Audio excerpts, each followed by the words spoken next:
Wel, croeso i sôn am sgwennu, cyfres o sgyrsiau am ysgrifennu creadigol wedi'i noddi gan y Coleg Cymraeg Cenedlaethol. Llion Pryderi Roberts ydw i, dwi'n uwchdarlithydd yn Ysgol y Gymraeg Prifysgol Caerdydd.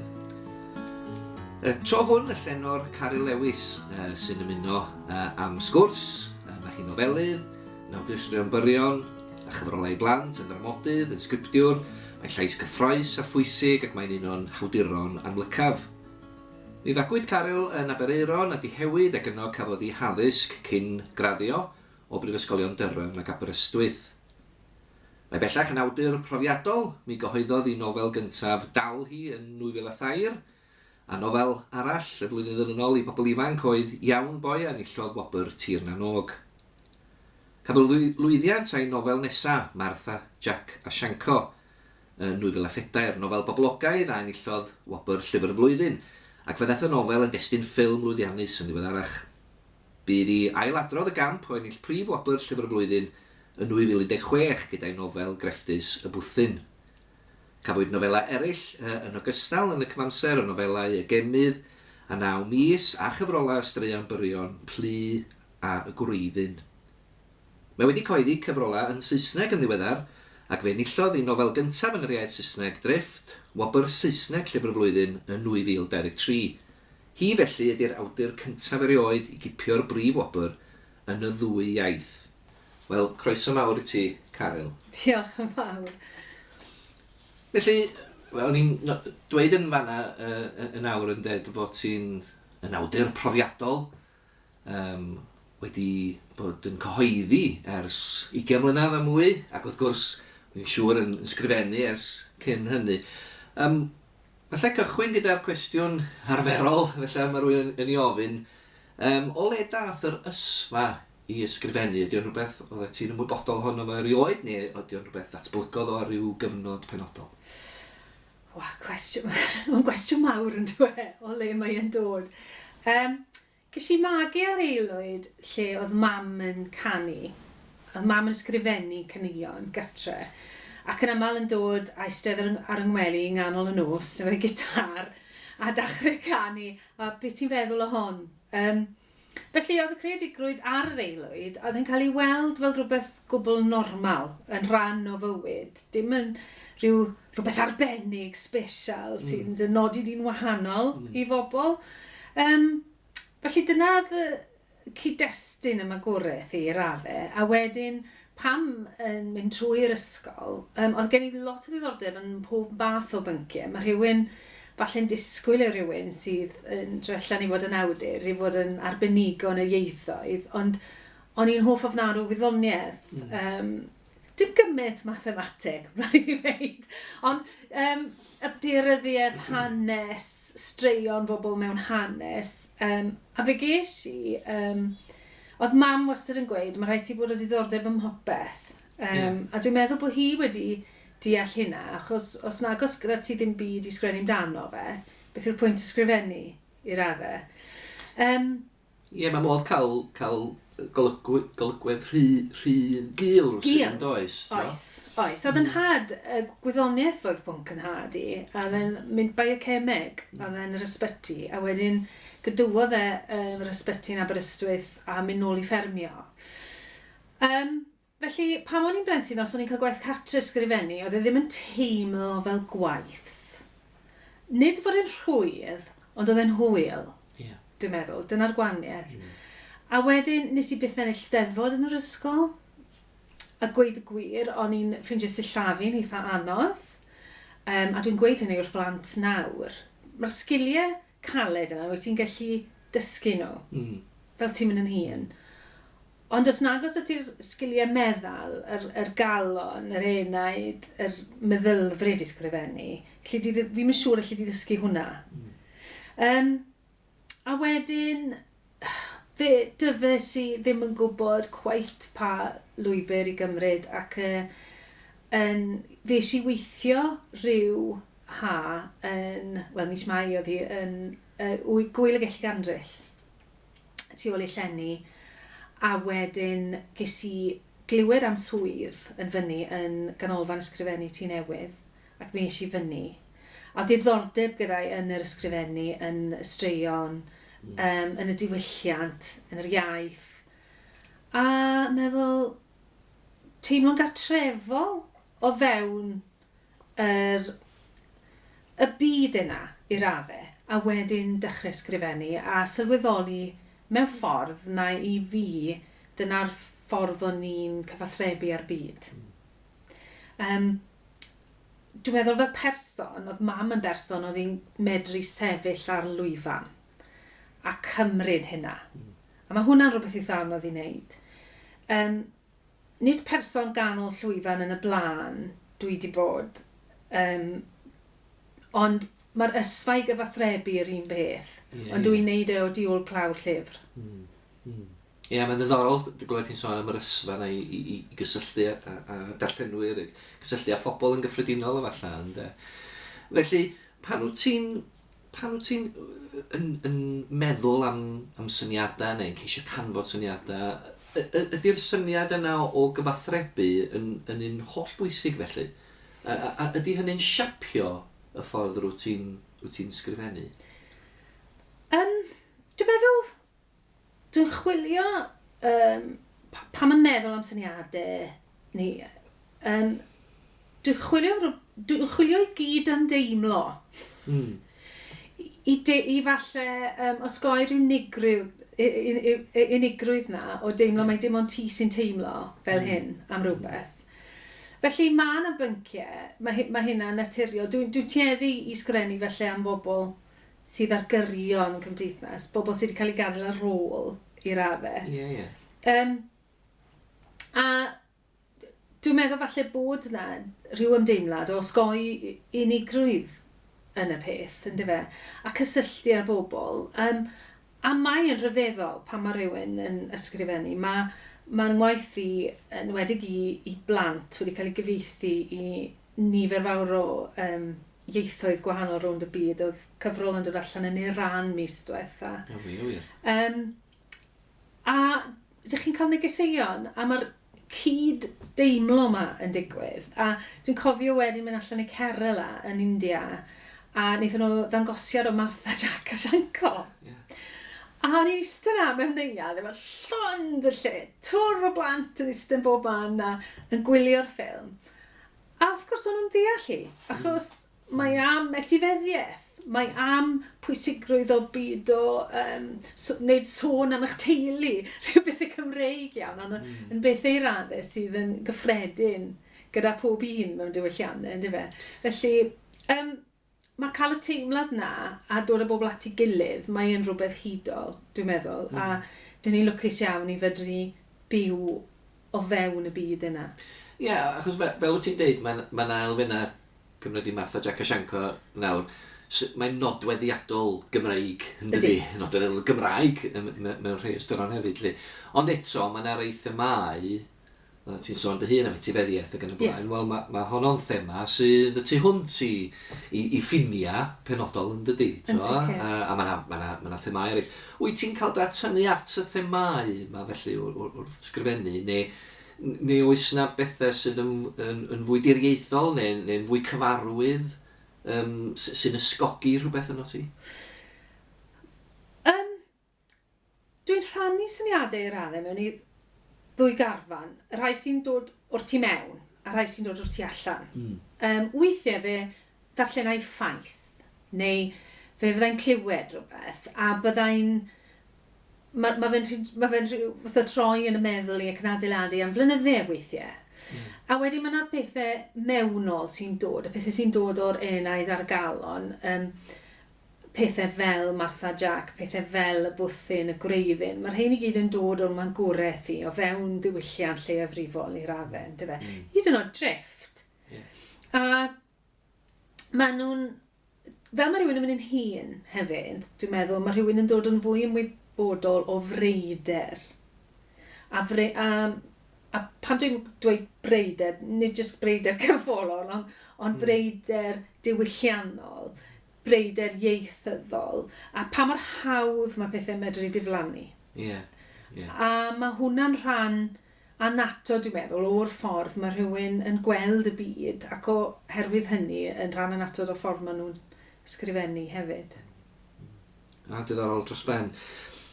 O ran dy broses di felly, wyt ti'n rhywun sy'n hoff iawn o rwtîn? Ydy rwtîn yn rhywbeth mae'n rhaid i ti ymgyprus ag o fel petai lli? Neu os gen ti broses wahanol rwyt ti'n o'i chwmpas i, oedd ti'n deud gyna bod yna rhai syniadau falle'n cyniwair yn y meddwl am amser maith?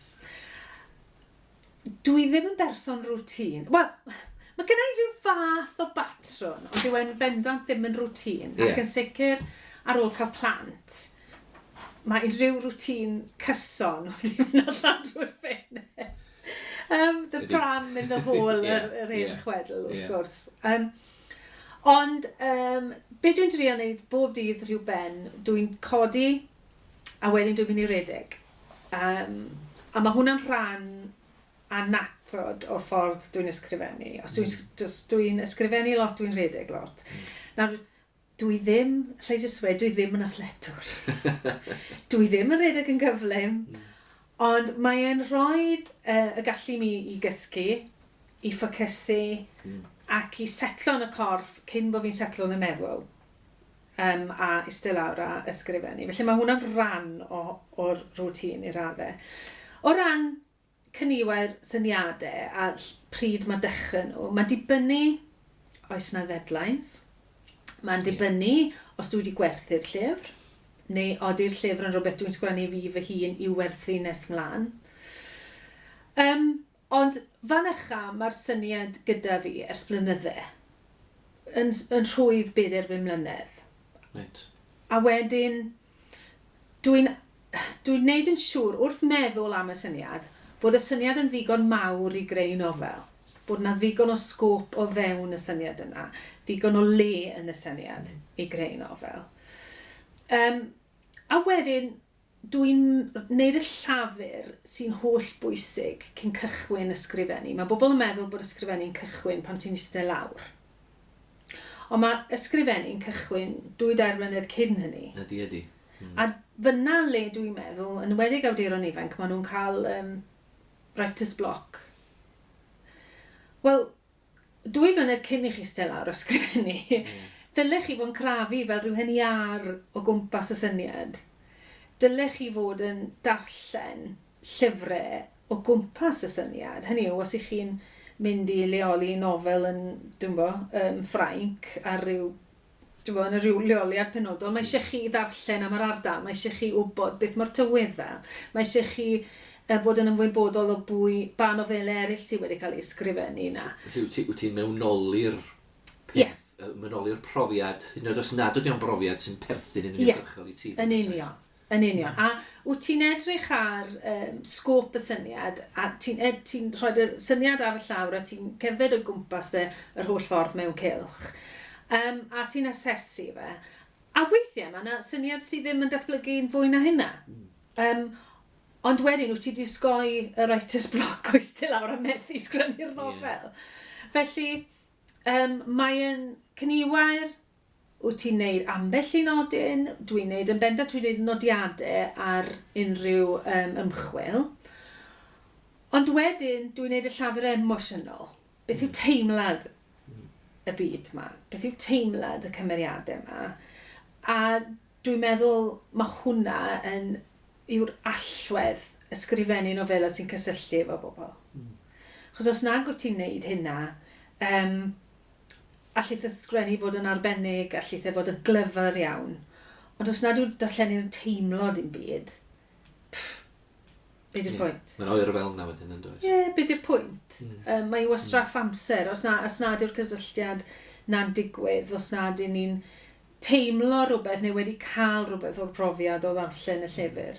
Felly, mae'r holl waith na yn cael ei wneud cyn eistedd lawr, a wedyn byddai'n rhoi 1 i 50 ar bapur. Byddai ddim yn gwneud nodiadau hirfaith achos byddai wedi sgrennu'r peth yn ymhen. A mae hwnna'n rhoi harten i unrhyw olygydd.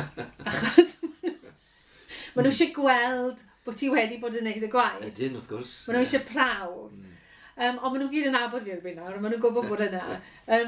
A wedyn dwi'n rhoi emosiynau lawr. Emosiynau o 1 i 100, neu symbolau. A wedyn meddwl am y plot. Achos calon y nofel yw'r emosiwn a y teimlad yma bod ti'n dod â bobl i fewn i dy gylchrediad emosiynol di a wedyn a mae rhywun yn teimlo na a mae rhai bobl ddim yn licio llyfrau fel yna, mae rhai bobl yn darllen thrillers sy'n plot a dim byd yn diwedd, ynddo fe? A mae hynny yw, dwi ddim yn cael yn hynny at llyfrau fel yna. Dwi ar yr ochr arall, mae pawb efo chwaith wahanol wrth gwrs, ond i mi, ar ffordd dwi'n gweithio fel yma dwi'n neud. Diddorol oherwydd, ti'n sôn yn fanna bod ti'n sgrifennu hyn pan wyt ti'n rhedeg. Oherwydd mae'n rhy hawdd meddwl am y broses creadigol fel rhywbeth sy'n digwydd tu ôl i'r esg. Ydy. Rwysyd yn dydy. Felly, a'r syniad yna wedyn o emosiwn y cymeriad, felly, ia? A'r cymeriad, felly, sydd yn arwain y plot i ti? Byddwn ni'n gweud 80% ie. Ond, wedi troi ysgrifennu fwy yn y Saesneg, ac yn gweithio fewn byd mwy commercial, sy'n cael ei yrru gan y farchnad, Mae'n dibynnu beth i'n ysgrifennu. Os wyt ti'n sgwennu ar gyfer y teledu, er enghraifft, ac yn enwedig os wyt ti'n gweithio fel genre, fel, beth yw'n gwneud, taffi noir, maen nhw'n galw fe, fe, sef Scandi noir Cymraeg. Mae yna batrwm, a mae'r plot yn rhan o siap y benod i'r arfer, pan mae rhywun yn mynd ati.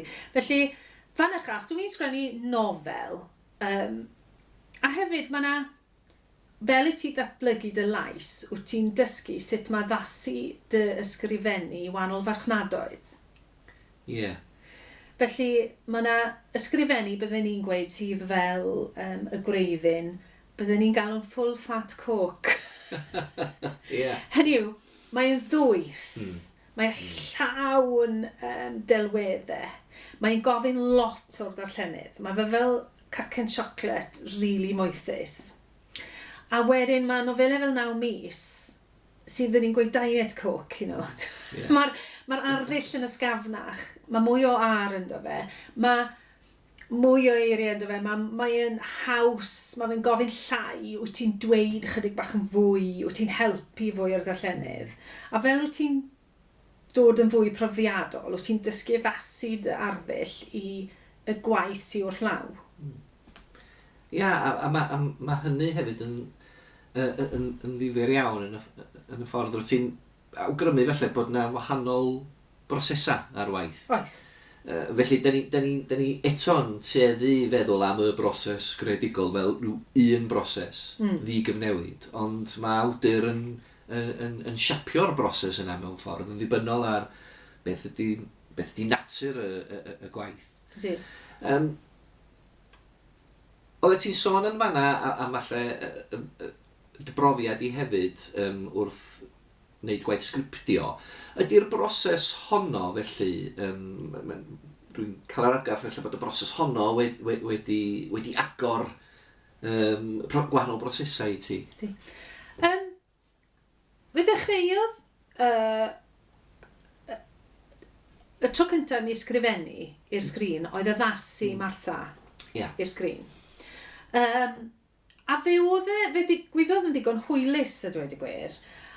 A dwi'n meddwl na'r rheswm am hynny yw mod i'n sgrifennu'n eitha gweledol. Mae yna symbolau yn y nofelau. Mae yna dirlun fel arfer, mae yna leoliad penodol iawn yn y nofelau sydd yn eitha falle hardd neu sy'n eitha tywyll neu beth bynnag yw e. A rhywun yn gallu dychmygu nhw ar sgrin. Os wyt ti yn awdur gweledol, a mi fues i'n trilies i lot o flynyddoedd yn darlunio ac yn arlunio yn arddegau hwyr pan o'n i'n coleg a phethau. Os wyt ti, mae fel rhyw ffordd yn neidio y ffens i'r raddau mewn i gyfrwng arall yn haws. Ac oherwydd hynny, dwi wedi ysgrifennu a sgriptio mwy a mwy ers hynny. A mae'n broses wahanol, mae'n broses tîm. Ie, wrth gwrs. Mae rhai awduron nofelydd, maen nhw'n casau am ei bod nhw'n gyfarwydd a fod yn frenin ar eu patch nhw eu hunain. A maen nhw ddim yn gyfarwydd o bobl yn gweud, na, ni methu neud na. So ni mae'r arian i neud na. Dwi'n dwlu arno fe. Achos dwi'n licio'r cwmni weithiau. Ie. A dwi'n siŵr bod yr ymateb, cael ymateb yn beth iach hefyd. Ydy. Mae'n rhoi perspektif wahanol i rhywun. Ydy, a mae rhywun yn dysgu sgiliau newydd, yn gweithio gyda bobl gwbl wahanol. A hefyd, dwi wedi bod yn gwneud chydig o waith yn ddiweddar fel consulting, script consulting. Felly, os oes yna rhyw brosiect sydd yn gweithio, dwi'n gallu edrych ar y sgript. A mae fe fel gweithio sudoku neu puzzle. Mae rhywun yn gallu gweld pam mae hwn ddim yn gweithio. A mae hwnna, wrth gwrs, yn helpu ti fod yn well. Wrth gwrs. Achos mae'n rhoi rhyw fath o... mewn ffordd, wyt ti'n cael gweld pethau fydde bobl fel arfer ddim yn cael gweld. Ynddo fe? Sef y sgript yma sydd ddim cweit yn hitio'r marc neu mae rhywbeth o'i le. Felly mae'n ffordd gwbl wahanol. Mae'n ffordd o deimlo hefyd. Mae yna lot o gyfrifoldeb, yn wedi yr hiraw ti'n ysgrifennu, mewn ysgrifennu nofel. Mae'r cwbl ar dysgwyddau di. A weithiau mae'n braf gweithio ar prosiect. Os oes rhywbeth yn mynd yn le, chi'n lle beio pawb arall? Rhannu'r bai. Ie, pa blai ynddo. Ac eto mae'n dod yn ei nôl i'r berthynas rhyfedd yma'n dydy rhwng ar y naillaw mae yna bethau penodol yn medru rhywun i ystyried crefft a fflot a chymeriad ac yn y blaen. Ac eto y sgiliau meddwl na fel wyt ti'n ei galw nhw'n y sgiliau meddwl a'r galon a'r emosiwn. Ie. Felly mae'n dod ar mater o ddod ar hynna ti gilydd efallai, ond hyd yn oed wedyn mae gen ti y full fat fel ti'n sôn amdano ar diet. Oes. Felly mae'n am wahanol hynna mewn ffordd yn rhan o'r broses yma. Os gen ti unrhyw bynciau, wyt ti'n hoffi iawn, wyt ti'n dod nôl atyn nhw drosodd, os gen ti bynciau, wyt ti'n un i hofni nhw, neu wyt ti'n gweld i bod nhw'n heriol iawn os a bwynt sgwennu amdano nhw? Dwi'n meddwl naturiol yn byw yng nghefn gwlad, yn magu plant ac yn y blaen. Dwi'n dod nôl at natur, dwi'n dod nôl at dirlun, dwi'n dod nôl at sut i ni fel Cymru'n cael ein gweld. Dwi'n trial hawlio llais i ni fel Cymru Cymraeg. Ac oedd hwnna'n, dwi'n meddwl, yn rhan o mentro i ysgrifennu Saesneg hefyd mwyn cyfleu ein gweledigaeth ni a'n gwleidyddiaeth ni a fod ychydig bach mwy presennol tu allan i Gymru. Ie. Achos o'n i'n teimlo gan bod yna ddwy iaith, wrth gwrs, a mae un yn drargwleithu ar y llall. Dwi'n meddwl bod yna sgiw yn y ffordd i ni'n cael ein gweld o'r tu allan yn medru bod. A o'n i'n teimlo bod hwnna yn perigofyd i ni o ran cael bod yn rhan o drafodaethau gwleidyddol a diwylliannol ac yn y blaen.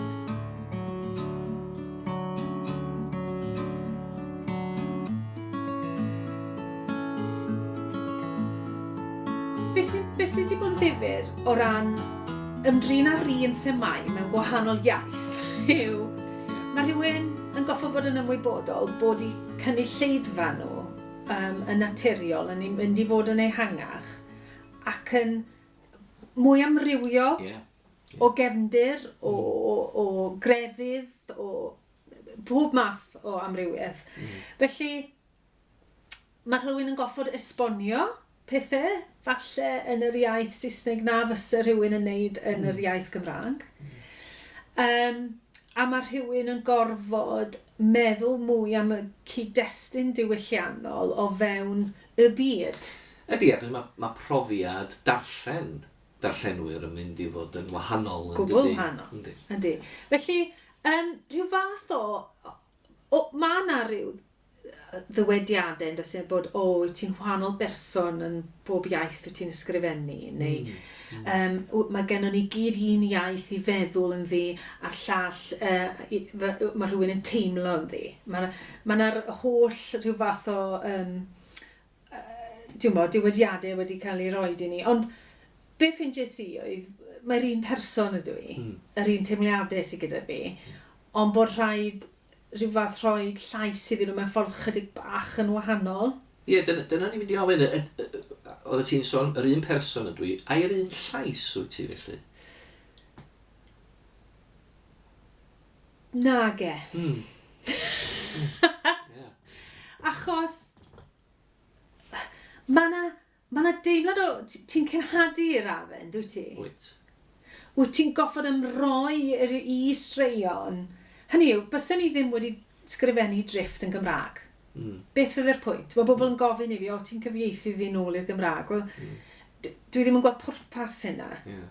Beth o'n i'n trial wneud efo drifft oedd cysylltu ni fel Cymru efo ieithoedd eraill o gwmpas y byd a gwledydd bychan eraill o gwmpas y byd, ac i byd o edrych am Llundain, ond i edrych dros Llundain i raddau. Felly, i ni, mae'r themau sydd yn y nofel, y breider na, y teimlad bod ni wedi gwasgu fyny at ochrau Cymru a bod ni yn y bwthyn na, bron a cwmpwyr môr. Mae unrhyw un sy'n mynd i fedru darllen y nofel yna, mynd i ddeall. Does dim pwynt esbonio hynna, ond dwi wedi cael trafodaethau ers cyhoeddi'r nofel. Bobl ddim yn gwybod bod yr iaith Gymraeg yn bodoli, bobl sydd ddim yn gwybod i thrancu, ddim yn gwybod beth sy'n digwydd, ddim yn gwybod y gwleidyddiaeth na'r hanes na dim byd. Felly i ryw raddau, mae wedi bod yn werth chweil. Ond mae e wastad yn weithred gwleidyddol, yn diwe? Ydy. A ti'n cyffwrdd a phrofiadau lleafrifol eraill hefyd. Felly mae'r elfen leafrifol na'n dod â'r profiadau at ei gilydd neu cysylltu nhw, ond eto mae nhw'n brofiadau gwahanol. Yn gwbl wahanol, wrth gwrs. A wrth gwrs mae yna euogrwydd yn dod efo fe. Yr berthynas anodd na sydd gan nifer awduron Cymraeg efo ysgrifennu'n Saesneg. A mae rhywun yn teimlo, mae hyn o nofelau sydd ar ôl yn rhywun. Ynddi fe? Ie. A'r syniad hefyd, sydd yn syniad ers canrif am y wyn, dydy, bod yn llenorion i'n gymwynaswyr, ynddo? Yn gwmws. A bod ti rhyw ffordd yn troed y gefn, neu bod ti yn gweld mwy o werth yn rhywle arall. A mae rhywun yn gorfod datblygu i hunain mewn ffordd. Dwi'n meddwl, mae'n help pan ti wedi bod yn sgrifennu ys amser hir. Dwi'n meddwl byddai fe'n anoddach sy'n rhywun yn neud yn ifancach rhyw ffordd. Ac yn llai sicr o pwy ydyn nhw. Dwi'n meddwl. Ond eto, mae'r trafodaethau dwi wedi gael o ran cynhadu dros awduron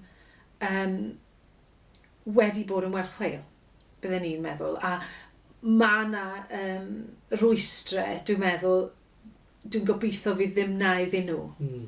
Ac oedd i cenedlaeth i awduron, i raddau. Ac felly, yn wych o beth, felly, o brofi llwyddiant efo drifft yn ennill prif wobr Saesneg Llyfr y Flwyddyn. Ac felly yn dod ar ieithoedd at ei gilydd mewn ffordd. Ie. Gwych iawn. Pan dyn ni'n gweithio yn y dosbarth, ac wrth gwrs, wyt ti wedi bod yn cyfrannu at y gwaith o ddysgu ysgrifennu creadigol i fyfyrwyr yng Nghaerdydd ers sawl blwyddyn bellach. Ond un o'r pethau sydd wastad yn codi ben pan dyn ni'n trafod yn y dosbarth ydy cymhelliant. Ac o'n i am ofyn i ti felly, beth ydy ystyr cymhelliant i ti? Wyt ti'n gweld cymhelliant fel rhywbeth sydd yn rhan o'r awdur, neu ydy'r cymhelliant y cymeriad yn rhywbeth sydd yn bwysig mewn nofel neu wrth ysgrifennu? Da ni'n meddwl weithiau dydyn am ddull clasurol y stori feri, fod yna cymhelliant yn bwrw rhwystyr, ac yna wedyn mae'n codi uchafbwynt a wedyn mae'n ddatrysiad yn does. Ydy cymhelliant yn rhywbeth amlheunog hefyd yn y broses o sgrifennu? Ydy. Mae'n rhyfedd yn diwe. Mae'n rhyw fath o ddawns rhwng yr awdur a'r cymeriad i raddau. Ond dwi'n edrych ar y peth fel rwy'n rhoi gofod i'r cymeriad i fedru dweud beth maen nhw eisiau wneud. Reit. A wedyn, dwi'n anaml fyddai'n mynd groes i gymeriad. A weithiau mae yna, ddigwyddodd yn yr nofel, dim hon dwi'n newydd, gwrwn i'r un nes i orffen llynedd, lle o'n i eisiau'r cymeriad i wneud rhywbeth, a fe fynnodd hi wneud rhywbeth arall. Hynod yn ddorol. O'n i'n gwybod allan ni ddim ei gorfodi hi, achos bydden ni yn... bydde'r darllenwr yn synhwyro hynny. Ie. Felly mae yna rhyw fath o reddf sydd yn cysylltu efo'r yr un sy'n darllen. Oes. Achos wyt ti eisiau bod... Hynny yw, mae'r cymeriad yn goffo bod yn driw iddyn nhw i hunain. Ydy. Yn hytrach na fod yn was i ti. Ie. A mae'n digwydd yn yma, fi'n cofio Siancon, Martha Jack a Siancon, dechrau dwy'n pethau. A fi'n cofio meddwl, wel, pam mae hwn yn dechrau dwy'n pethau? A wedyn, yn seicolegol, mae'n ei synwyr llwyr bod e'n dwy'n pethau, achos does gan Siancon ddim ateb unrhyw beth byth. Oes e? Ond os yw e'n dwy'n pethau, fe sy'n ar unig un ti'n gwybod le mae'r gwrthrych na. A mae ganddo reolaeth. A mae ganddo fe reolaeth. A na'r unig ffordd mae fe'n gallu cael reolaeth. Ac wedyn yn sydyn reit, mae rhywun sy'n dweud, be, mae fe'n mynd i ddwy nesa. A wedyn, wrth gwrs, mae fe'n mynd i ddwy nes ricnin. A wedyn, chi'n gadael. Hynny yw, sy'n ni wedi gorfodi fe i roi'r ricnin na nôl. Ie. Bydde'r diwedd y nofel yn gwybod. Hynny yw, ond fwy na hynny, bydde'r darllen ddim yn credu diwedd y nofel. Felly mae argyhoeddi neu bod yn argyhoeddiadol cyn bwysiced a chynllunio plot. Ydy. Mae'n rhaid, pam dwi'n sgrennu'n ymhen, fyddai'n gwybod mwyn lai beth sy'n digwydd i 3/4 ffordd trwyddo. Ond byddai'n byth yn gwybod beth sy'n digwydd ar y diwedd. A dwi'n licio rhoi'r rhyddid na. A dwi'n meddwl na'r rhyddid na sydd yn dod â bywyd i nofel. A dyna pam dwi'n methu cynllunio nofel o fewn... Mae yna rai efo'r... Chi'n gweld awduron efo'r charts a'r pethau ar y welydd a'r pob un paragraff wedi gynllunio ni lle. Ac i mi, mae rhywun yn gallu cynllunio'r bywyd mas o rhywbeth. A mae rhaid ti adael y pethau yma i gael anadl ac i anadlu, a wedyn mae yna fywyd yn dyn nhw, maen nhw'n dechrau neud pethau, a dyna pryd mae e'n mynd yn gyffroes i awdur, byddwn ni'n meddwl. A os ydy o'n gyffroes i ti, mae hynny'n golygu fod y cyffron a'n parhau wedyn yn ydy. A mae'n siŵr bod angen y cyffron a mwyn ystyried ysgrifennu'r nofel nesaf. Ie, oes. Hwna sy'n bwydo ti. Yw'r teimlad ma bod ti'n creu bywyd i raddau. Felly, wyt ti'n sôn bod ti'n rhoi rhywfaint o ryddid wrth i ti sgrifennu'r drafft cyntaf oedd hynny? Hynny di, sut mae hynny'n gweithio wedyn ar y gwaith golygu neu'r gwaith drafftio wyt ti'n ei wneud? Felly, fyddai'n rhoi un i hanner cant, a fyddai'n nodi lawr y teimladau, a wedyn fyddai'n gwybod wedyn ryff lle dwi'n mynd â hi. Dwi'n gwybod lle mae gychwyn. Dwi'n gwybod lle mae'r uchafbwynt cyntaf. Y cwestiwn sy'n cael ei ateb gobeithio ar fynd diwedd y nofel. A wedyn yn y modd clasurol yna. A wedyn fyddai'n just yn ysgrifennu. Fel arfer a llaw, dim ar cyfrifiadur. A wedyn byddai'n gadael hi ddod. Byddai'n ddim yn drafftio wrth fynd. Achos gallwch chi ddim a dwi'n bobl ddim cweit yn deall yr oriau weithiau. Achos dwi'n meddwl bod bobl yn camgymryd y ffaith bod ysgrifennu'n gallu bod ynddo ti. Ydy mae'n gallu bod ynddo ti. Ond dwi'n yn hawdd i cael mas. A mae'r oriau, achos dwi'n newydd gorffen nofel nawr dros y Nadolig. A ysgrifennes i dros y Nadolig. Ac yn fam i dri o blant. Mae hwnna'n anodd.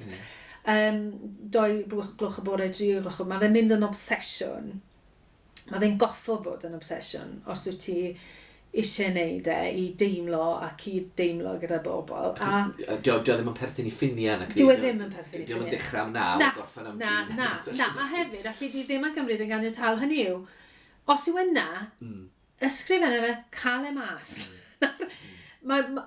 Allu di ddim a just ddim heddiw. Dwi'n meddwl, wedi teimlo fel pan dwi yn ei chanol i, beth bynnag. Ond allai ddim yn dychmygu, gweud, wel, wi'n mynd i weithio dros penwythnos, so mae'n gychwyn to am 9 gloch bore llun. Dwi'n yn gweithio fel yna.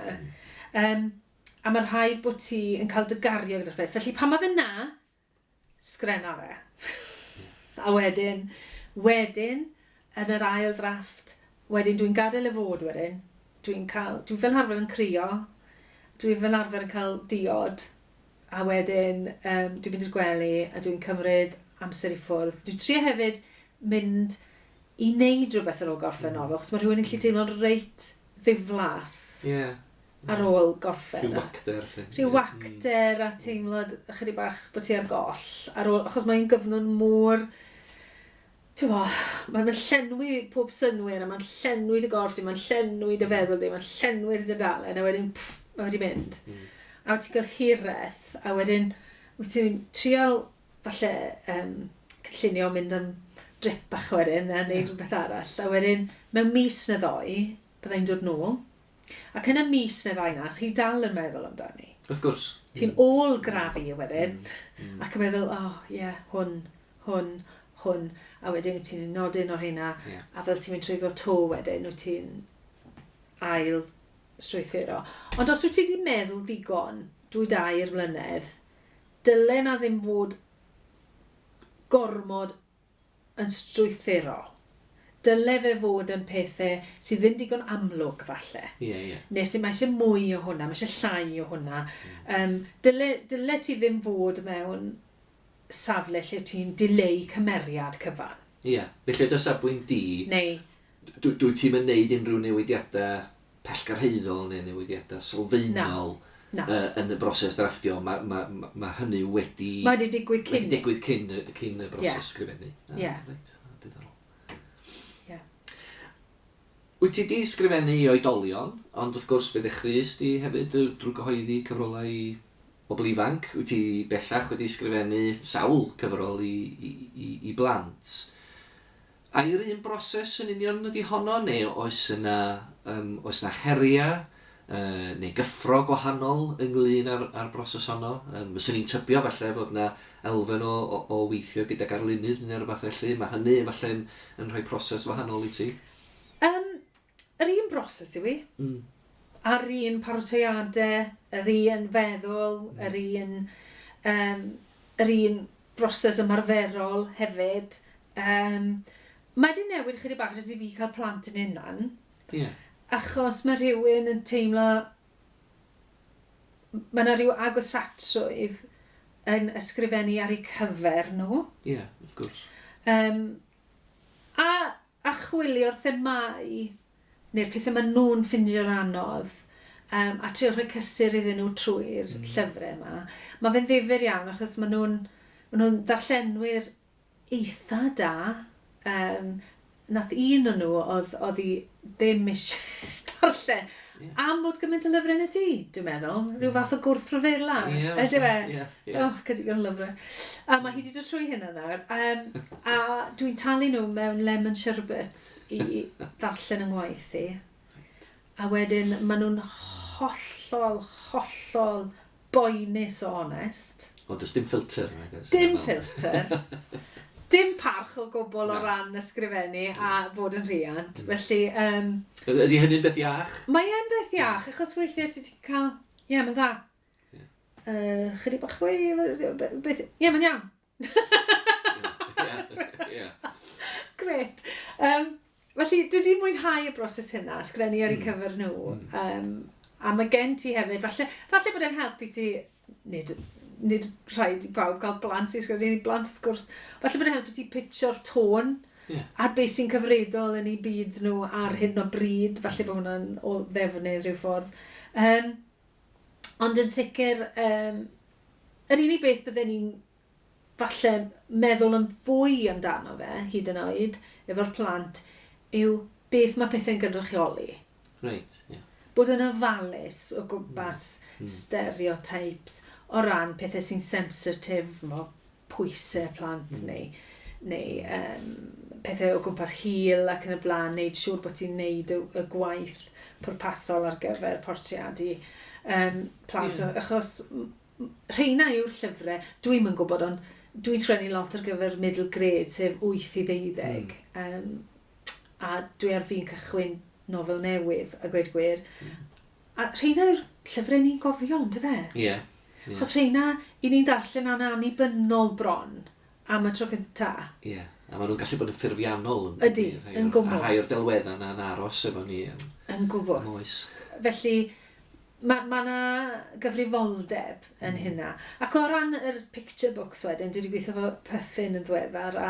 Mae hwnna'n ddifyr, achos testyn fel arfer, yn amlwg dwi'n ganolbwyntio arno fe, a dwi ddim yn cael gweld y lluniau nes bod nhw bron yr artist yn dechrau ychwanegu lliw ac yn y blaen. Felly mae hwnna'n wahanol. Ond be maen nhw'n ceisio wneud mewn pan maen nhw'n dod â llyfrau llun a gair at ei gilydd yw bod sut lle i weid e? Bod gwres yr ysgrifennu a gwres y lluniau yn matcho. Os oes yna gynesrwydd yn ysgrifennu, bod yna gynesrwydd yn y lluniau. Ie. Rhyw bethau fel yna maen nhw'n chwilio amdano fe. Mae e'n broses ddifyr, achos mae'r arlunydd wedyn yn cymryd y testyn, a wedyn maen nhw'n adeiladu ar hwnna, ac yn cyfoethogi'r testyn, ac yn y blaen. Felly mae'n goffa gweithio fel un pecyn, ond efo unigolion, really, sy'n gweithio ar wahan. A mae'r berthynas yna yn holl bwysig wedyn, ydy. Nid yn unig o ran crefftwaith y llyfr, ond hefyd y sawl sy'n ni'n darllen o. Wrth gwrs. A mae'n hynod o ddiddorol. Gweld y twf sydd wedi bod mewn llyfrau i blant dros y degawdau dwytha. Maen nhw'n hardd ofnadw. A'r ffordd maen nhw'n meddwl am, a dwi wedi gweithio lot efo Valerian hefyd yn ddiweddar Mari a Mrs Cloch. A mae'r farchnad yn fawr ar gyfer llyfrau plant. Mae bobl yn ei hoffi nhw. A bobl, dwi wedi cael mam gys a dad cys gweud, ond eisiau brynu nhw rwy'r, ond eisiau gadw nhw. Achos mae yna rhyw nostalgia. Oes.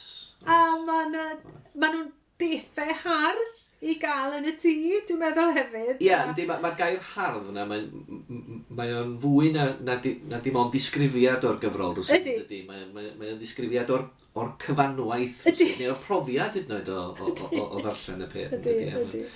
Mae rhyw gyfrola felly yn gallu codi calon hefyd. Ydy. Felly dwi'n synnu clywed. Fod na ambell i nain neu daid yn cadw'r cyfrola hynna. Wel, ti sôn am sawl cyfrol, ti wedi bod yn ymwneud â hi. Beth am dyfodol te? Os gen ti brosiect ar y gweill ar hyn o bryd? Oes, dwi newydd gorffen y nofel. Wel, dwi wedi gorffen y nofel sydd ar ôl drifft. Bitter Hynny yw enw honno. A mae hi wedi lleoli ar Berllan yng Nghymru. A dwi wedi ysgrifennu nofel i farchnad newydd i'r raddau. Oedd 9 Mis ychydig bach yn YA, bydden nhw'n gael yn young adult, ond mae hon yn bendant yn sgwar yn young adult. Mae gen i lyfr gair y llun yn dod allan mis Gorffennaf efo Puffin, o'r enw The Boy and the Octopus.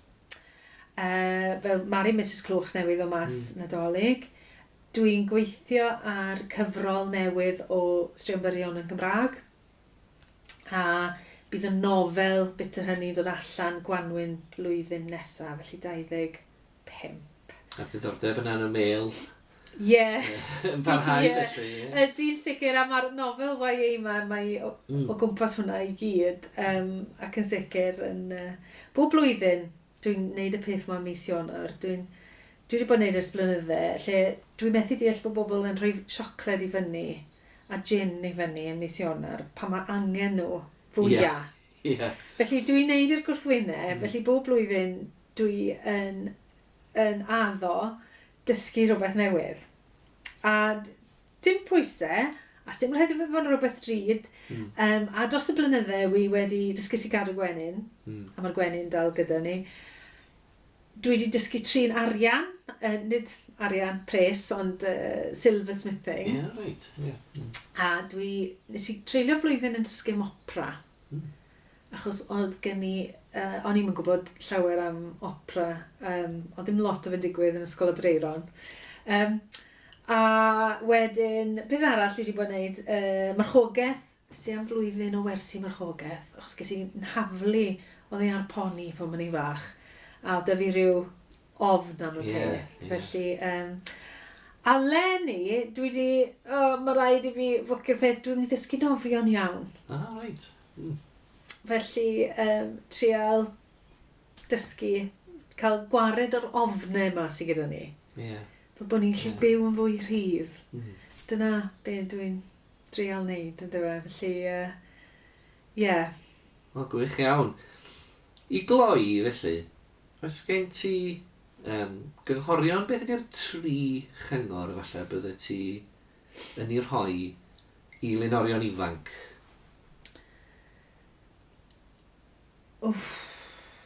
Reit. Y cynta yw i gofio y llafur emosiynol y gwaith. Achos weithiau ni'n gallu poeni gymaint am y dechneg. Mae'n medru lladd yn emosiwn ni. Ac os nag wyt ti'n crio wrth ysgrifennu rhywbeth trist, felly di ddim yn dysgwyl dy ddarllenydd di grio pan maen nhw'n darllen e. Felly, i bido lladd hwnna drwy fod yn pwysleisio gormod o'r techneg. Achos allu di fynd nôl at y dechneg. Gellu. Ond mae rhaid ti ddal yr emosiwn.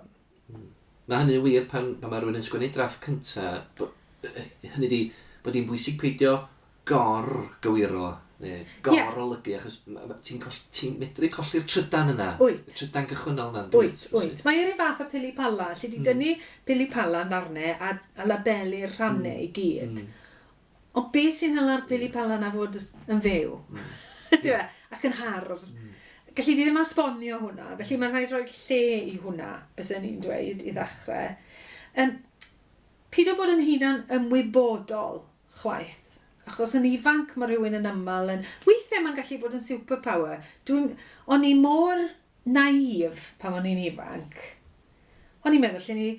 A fi creu pwyso fewn i'r naifrwydd na i raddau. A pido bod yn hunan ymwybodol. Dwi'n meddwl bod bobl ifanc yn fwy hunan ymwybodol. Dwi'n meddwl bod efo'r cyfryngau cymdeithasol ofn cael ei barnu, bod ei gwaith yn cael ei rhannu.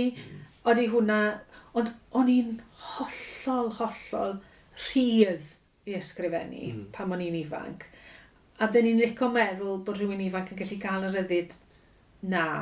Hynny di, mae yna bethau pwysig yn dod gyda phrofiad, ond eto, mae yna rhywbeth yn cael ei golli hefyd yn does? Oes, yn gwmws. Felly dwi'n gobeithio bydden nhw'n medru wneud hynna.